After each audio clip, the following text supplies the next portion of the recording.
position step forward with his pawn, stopping white from ever pushing his pawn forward. But David, wasn't there some kind of idea there?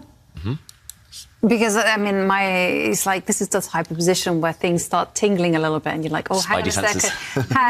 Yes, spider senses, yeah. And maybe this idea, again, bringing the knight forward. Right.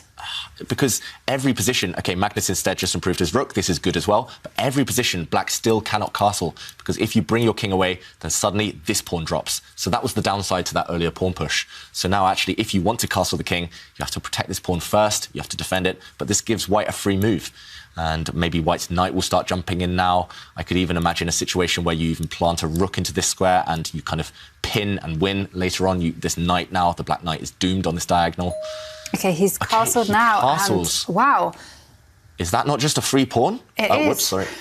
It is. You know, white can simply just capture that pawn and... I want to see Magnus's face. It looks like white can just take this pawn. Is Magnus surprised by that last move? I'm surprised. I'm very surprised as well. I mean, I thought his chances actually lay in just tucking his king in the centre and hiding it there. Wow. Wow. Wow. Again, I mean, we have to look at it. It's queen takes pawn. Queen takes pawn. Take it. Is his idea to play queen takes pawn? The black queen taking this pawn now that the white queen has been distracted? Yes, you're attacking a knight, but it feels like there must be surely a checkmating plan, a checkmating idea against the black king. The black king has no defenders around it. Maybe you can even just bring the white rook across, attacking this pawn. And if black gets greedy, queen takes knight, then you can just add some extra attackers. It's on the board, David. Queen takes pawn. And here we're going to see it. Queen takes pawn, played by Naroditsky. If Magnus brings his rook across, I think he's just checkmating. I think he's going to win. Yeah, it's killing, doesn't it? Yeah. OK, so let's be concrete about this. So the rook moves to that square. And now queen takes knight. Let's be greedy. Let's take it all. OK, now where's the checkmate? Yeah, this is what I thought.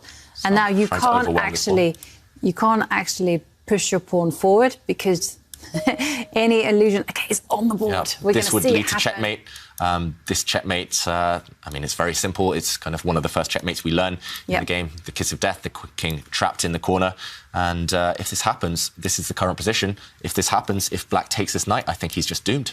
I think there's no way to save the black king. OK. I don't see anything else there.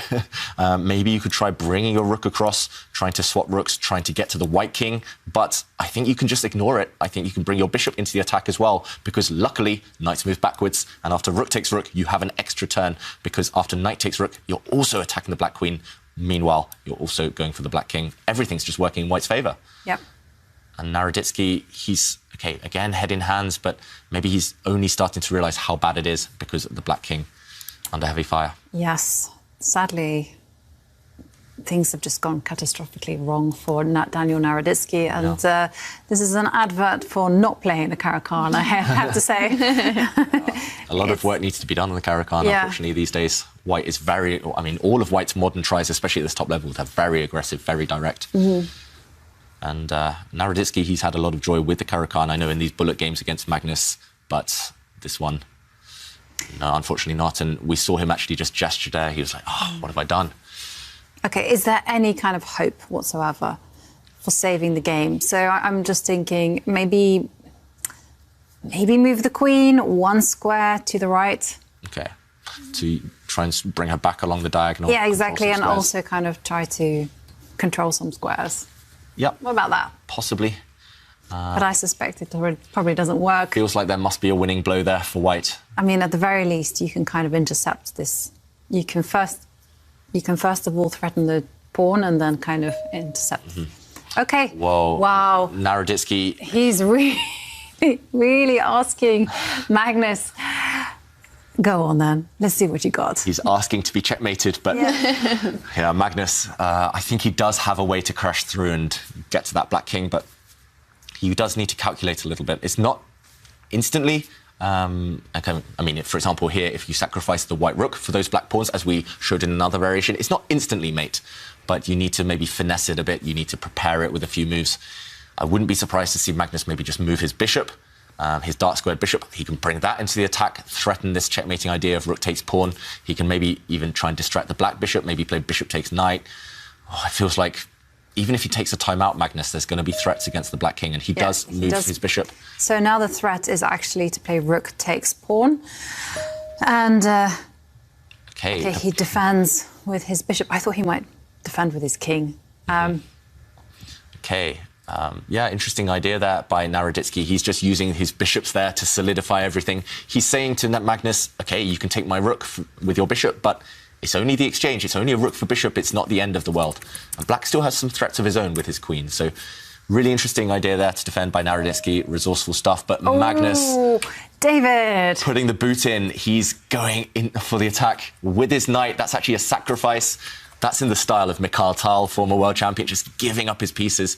He's hoping that after that knight is captured, pretty much has to be captured, then suddenly the white bishop will recapture and the diagonal is opening up towards the black king. White's light squared bishop is suddenly going to become a potent attacking force. And he played it so quickly. I know. That is... we should have... That move deserved a sound effect. It needed that boom. Here you go. Okay, pawn takes knight, bishop takes pawn, and then... Black's defences are just shattered. Yeah, wow. So right now, white is attacking with a queen, a knight, a rook, and another bishop, and maybe two bishops. Yeah. So that's at least 4 or 5 attacking pieces. Black is not defending with enough. Okay, bishop takes pawn is one potential move. If you want to be really radical about it, you could maybe even consider rook takes pawn. Those are the candidate moves. Bishop takes pawn looks quite... Keep things simple. Keep it simple. Okay, but what happens if you can kind of... You know, you reinforce the weaknesses, the g6 point, you reinforce it with some rook, with a rook move. So let's try and figure out how Magnus is going to win. Let's keep an eye on the players, though, because this could end any moment. And the reason Magnus sacrifices knight is because he wants to open up this diagonal.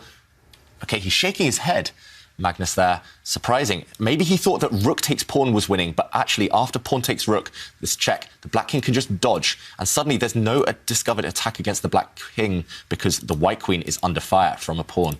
So this is not winning. But Magnus, I think he's still winning if he just takes this... Oh, sorry, not in this position, but if he takes this pawn back with his bishop, because now there's a deadly threat. Because of this pin along this diagonal, there's a deadly threat of just queen takes pawn and delivering a checkmate. And after the king moves, you can just drop back with your queen. Okay. On the board, David. It's on the board. Okay, so now kind of like black has to either move his... Oh, Magnus. I think he thought there was a flashier checkmate. He thought he was going for something else and ending the game in style, but it's not as simple as he anticipated. So I think this is still winning because next move in this position, no matter where the bishop goes, it's going to be a discovered check. You're going to use your queen to check the black king. Firstly, you're attacking this rook, but also even if the rook moves, suddenly there... I mean, here you can go for a flashy checkmate. I was going to say you can maybe drop your bishop back with a discovered check and hit the black queen, but maybe you can even bring your bishop forward. Check. And after the king drops back, you play rook takes pawn. Check. And due to this pin, the black king has to move. You cannot recapture. And then this would be checkmate. The king finally trapped. So maybe Magnus, he was just looking into the future and he realised, OK, I have to be really accurate in order to win. But in the current position, actually, this is going to happen. The king has moved.